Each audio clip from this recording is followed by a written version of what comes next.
Here's an update. I finally have Flashback on the Atari Jaguar. It may disappoint fans to learn that the comic book included with the Genesis and Sega CD isn't present, though it still makes for a solid package. This is a strange port, for it's a bit of a hodgepodge of other ports.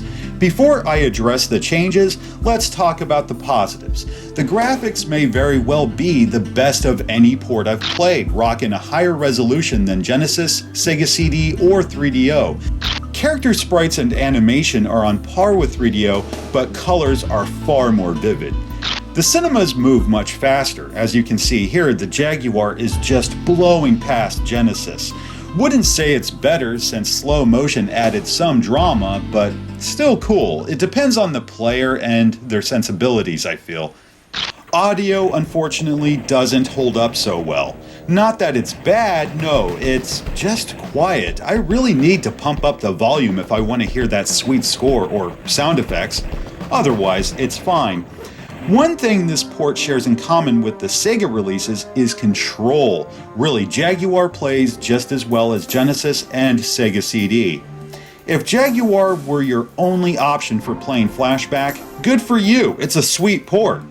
Still, for those anal retentive bastards like myself, it's kind of weird. For example, the menu. Rather than rehashing the Genesis and Super Nintendo screens, it borrows from 3DO and Sega CD. It looks neat, though out of place since Conrad is spinning on a CD. I know Flashback is a CD game on a cartridge, but it's just weird.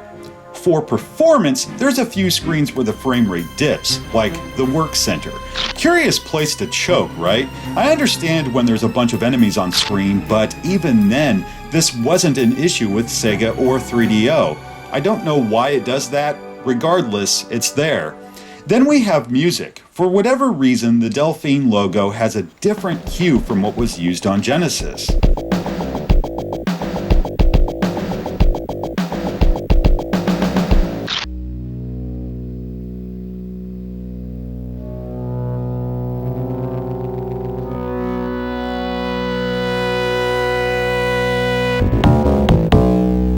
Why? This isn't the only instance either. The piece that plays during Conrad's fall to New Washington has changed as well.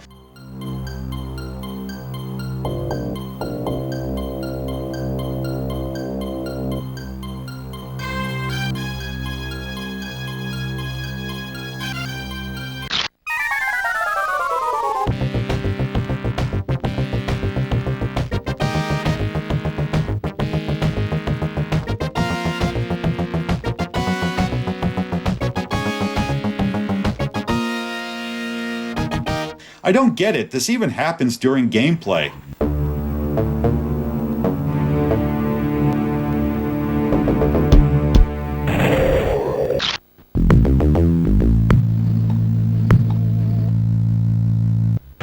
Now, the one change that bugs me, and this happens with SNES as well, is the opening cinema.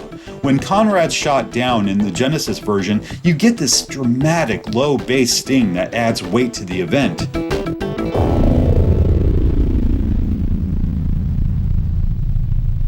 Here, the music keeps going.